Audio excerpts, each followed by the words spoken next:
Olá pessoal, aqui é o professor Ângelo Góes. Estou apresentando mais um projeto que procura auxiliar as pessoas que apresentam algum tipo de deficiência visual. Devo esclarecer também que o presente trabalho não prevê nenhum tipo de retorno financeiro. Espero que vocês possam aproveitar e também peço a ajuda dos amigos para divulgar nosso trabalho. Seus lucros fossem contínuos e grandes, sentia-se humilhado com o papel avulso que exercia desde séculos, sem organização, sem regras, sem cânones, sem ritual, sem nada. Vivia, por assim dizer, dos remanescentes divinos, dos descuidos e obséquios humanos. Nada fixo, nada regular. Por que não teria ele a sua igreja? Uma igreja do diabo era o meio eficaz de combater as outras religiões e destruí-las de uma vez. Vá, pois, uma igreja, concluiu ele. Escritura contra escritura, breviário contra breviário. Terei a minha missa com vinho e pão à farta, as minhas prédicas, bulas, novenas e todo o demais aparelho eclesiástico. O meu credo será o núcleo universal dos espíritos, a minha igreja uma tenda de Abraão. E depois, enquanto as outras religiões se combatem e se dividem, a minha igreja será única, não acharei diante de mim, nem Maomé, nem Lutero. Há muitos modos de afirmar, há só um de negar tudo. Dizendo isto, o diabo sacudiu a cabeça e estendeu os braços, com um gesto magnífico e varonil. Em seguida, lembrou-se de ir ter com Deus para comunicar-lhe a ideia, e desafiá-lo. Levantou os olhos, acesos de ódio, ásperos de vingança, e disse consigo: vamos, é tempo. E rápido, batendo as asas com tal estrondo que abalou todas as províncias do abismo, arrancou da sombra para o infinito azul. Segunda, entre Deus e o diabo. Deus recolhia um ancião, quando o diabo chegou ao céu. Os serafins que engrinaldavam o recém-chegado, detiveram-no logo, e o diabo deixou-se estar à entrada com os olhos no Senhor. Que me queres tu? Perguntou este.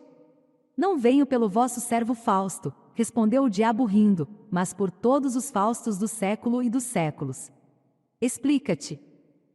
Senhor, a explicação é fácil, mas permiti que vos diga. Recolhei primeiro esse bom velho, dai-lhe o melhor lugar, mandai que as mais afinadas cítaras e alaúdes o recebam com os mais divinos coros. Sabes o que ele fez? Perguntou o Senhor com os olhos cheios de doçura. Não, mas provavelmente é dos últimos que virão ter convosco. Não tarda muito que o céu fique semelhante a uma casa vazia, por causa do preço, que é alto. Vou edificar uma hospedaria barata, em 2 palavras, vou fundar uma igreja. Estou cansado da minha desorganização, do meu reinado casual e adventício. É tempo de obter a vitória final e completa. E então vim dizer-vos isto com lealdade, para que me não acuseis de dissimulação. Boa ideia, não vos parece? Vieste dizê-la, não legitimá-la, advertiu o Senhor. Tendes razão, acudiu o diabo, mas o amor próprio gosta de ouvir o aplauso dos mestres. Verdade é que neste caso seria o aplauso de um mestre vencido, e uma tal exigência. Senhor, desço à terra, vou lançar a minha pedra fundamental. Vai. Quereis que venha anunciar-vos o remate da obra? Não é preciso, basta que me digas desde já por que motivo, cansado há tanto da tua desorganização, só agora pensaste em fundar uma igreja?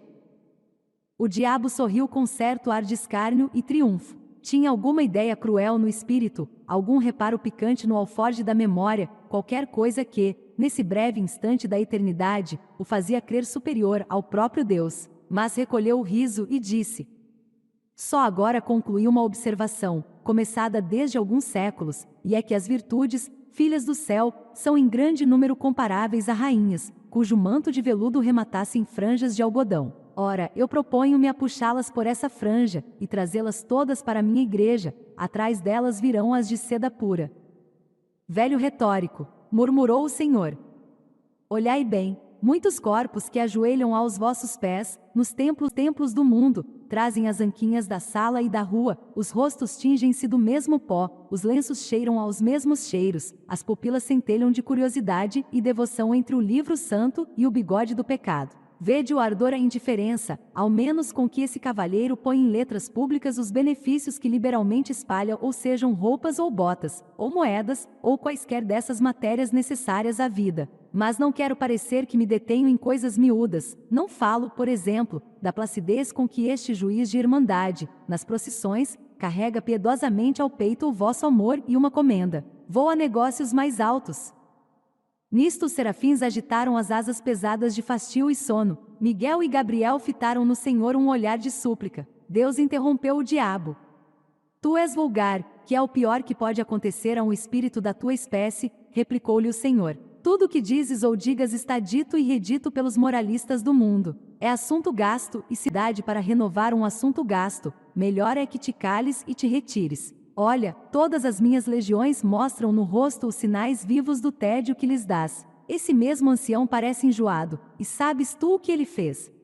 Já vos disse que não.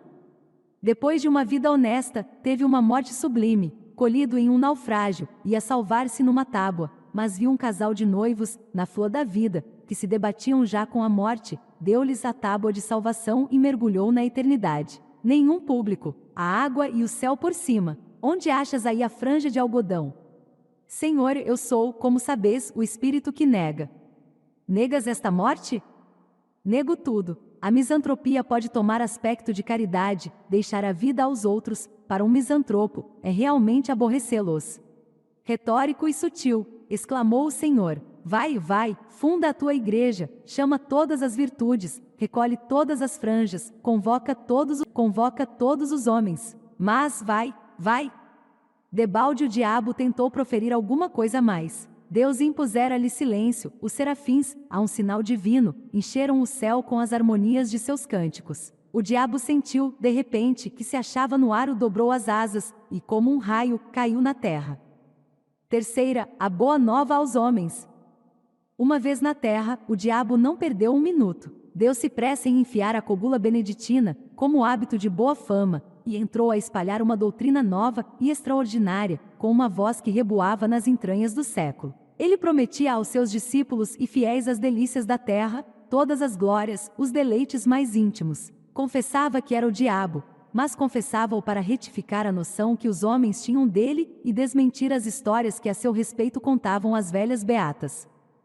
Sim, sou o diabo, repetia ele, não o diabo das noites sulfúreas, dos contos soníferos, terror o diabo verdadeiro e único, o próprio gênio da natureza, a que se deu aquele nome para arredá-lo do coração dos homens. Vede-me gentil airoso, sou o vosso verdadeiro pai. Vamos lá, tomai daquele nome, inventado para meu desdouro, fazei dele um troféu e um lábaro, e eu vos darei tudo, tudo, tudo, tudo, tudo, tudo.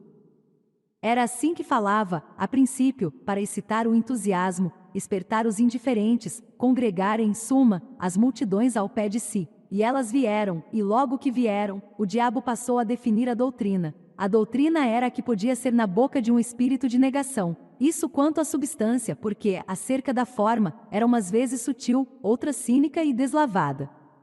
Clamava ele que as virtudes aceitas deviam ser substituídas por outras, que eram as naturais e legítimas. A soberba, a luxúria, a preguiça foram reabilitadas, e assim também a avareza, que declarou não ser mais do que a mãe da economia, com a diferença que a mãe era robusta, e a filha uma esgalgada. A ira tinha a melhor defesa na existência de Homero. Sem o furor de Aquiles, não haveria a Ilíada. Musa, canta a cólera de Aquiles, filho de Peleu. O mesmo disse da gula, que produziu as melhores páginas de Rabelais, e muitos bons versos do Isope, virtude tão superior, que ninguém se lembra das batalhas de Luculo, mas das suas ceias, foi a gula que realmente o fez imortal. Mas, ainda pondo de lado essas razões de ordem literária ou histórica, para só mostrar o valor intrínseco daquela virtude, quem negaria que era muito melhor sentir na boca e no ventre os bons manjares, em grande cópia, do que os maus bocados, ou a saliva do jejum? Pela sua parte, o diabo prometia substituir a vinha do Senhor, expressão metafórica,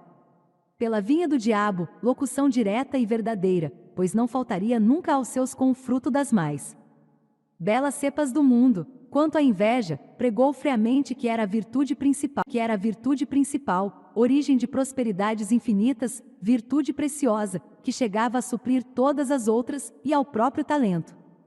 As turbas corriam atrás dele entusiasmadas. O diabo incutia-lhes, a grandes golpes de eloquência, toda a nova ordem de coisas, trocando a noção delas, fazendo amar as perversas e detestar as sãs.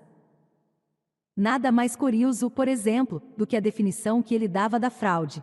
Chamava-lhe o braço esquerdo do homem, o braço direito era a força, e concluía: muitos homens são canhotos, eis tudo. Ora, ele não exigia que todos fossem canhotos, não era exclusivista. Que uns fossem canhotos, outros destros, aceitava a todos, menos os que não fossem nada. A demonstração, porém, mais rigorosa e profunda, foi a da venalidade. Um casuísta do tempo chegou a confessar que era um monumento de lógica. A venalidade, disse o diabo, era o exercício de um direito superior a todos os direitos. Se tu podes vender a tua casa, o teu chapéu, coisas que são tuas por uma razão jurídica e legal, mas que, em todo caso, estão fora de ti, como é que não podes vender a tua opinião, o teu voto, a tua palavra, a tua fé, coisas que são mais do que tuas, porque são a tua própria consciência, isto é, tu mesmo. Negá-lo é cair no obscuro e no contraditório. Pois não há mulheres que vendem os cabelos? Não pode um homem vender uma parte do seu sangue para transfundi-lo a outro homem anêmico. E o sangue e os cabelos, partes físicas, terão um privilégio que se nega ao caráter, à porção moral do homem? Demonstrando assim o princípio, o diabo não se demorou em expor as vantagens de ordem temporal ou pecuniária e depois mostrou ainda que, à vista do preconceito social, conviria dissimular o exercício de um direito tão legítimo, o que era exercer ao mesmo tempo a venalidade e a hipocrisia, isto é, merecer duplicadamente. E descia e subia, examinava tudo, retificava tudo, retificava tudo. Está claro que combateu o perdão das injúrias e outras máximas de brandura e cordialidade. Não proibiu formalmente a calúnia gratuita, mas induziu a exercê-la mediante retribuição, ou pecuniária, ou de outra espécie, nos casos, porém, em que ela fosse uma expansão imperiosa da força imaginativa, e nada mais, proibia receber nenhum salário, pois equivalia a fazer pagar a transpiração. Todas as formas de respeito foram condenadas por ele, como elementos possíveis de um certo decoro social e pessoal, salva, todavia, a única exceção do interesse. Mas essa mesma exceção foi logo eliminada, pela consideração de que o interesse, convertendo o respeito em simples adulação, era este o sentimento aplicado, e não aquele.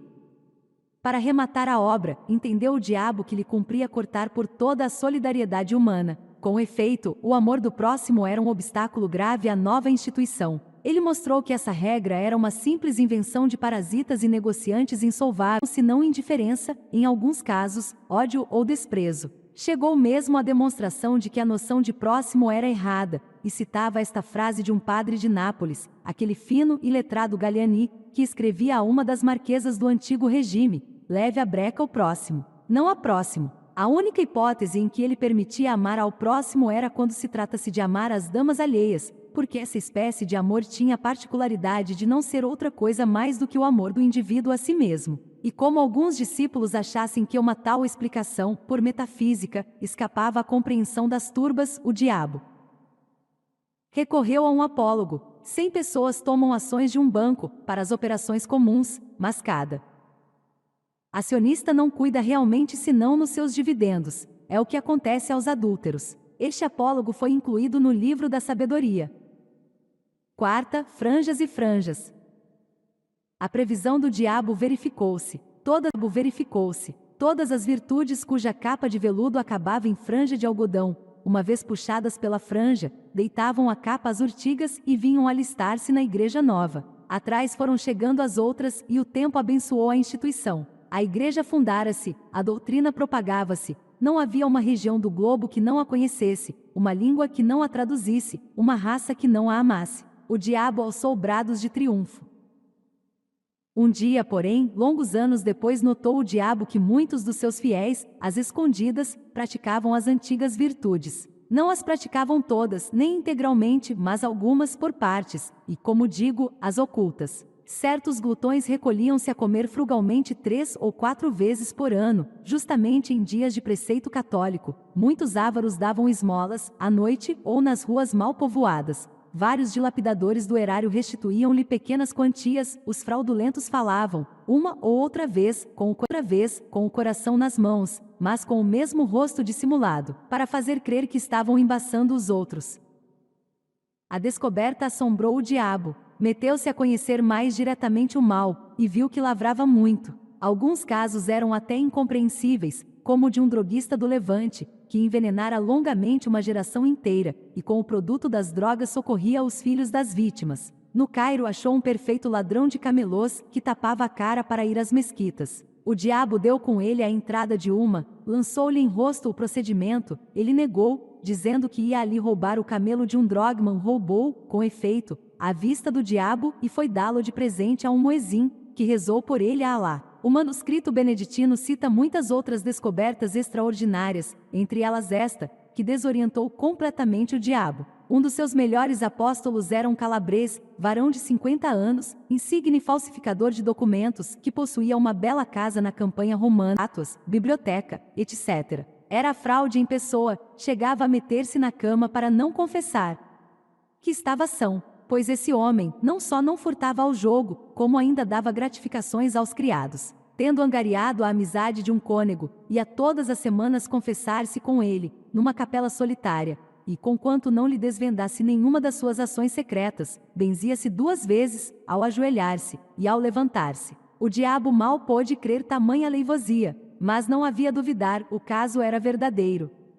Não se deteve um instante. O pasmo não lhe deu tempo de refletir, comparar e concluir do espetáculo presente alguma coisa análoga ao passado. Voou de novo ao céu, trêmulo de raiva, ansioso de conhecer a causa secreta de tão singular fenômeno. Deus ouviu-o com infinita complacência, não o interrompeu, não o repreendeu, não triunfou, sequer, daquela agonia satânica. Pôs os olhos nele e disse: Que queres tu, meu pobre diabo? As capas de algodão têm agora franjas de seda, como as de veludo tiveram franjas de algodão. Que queres tu? É a eterna contradição humana.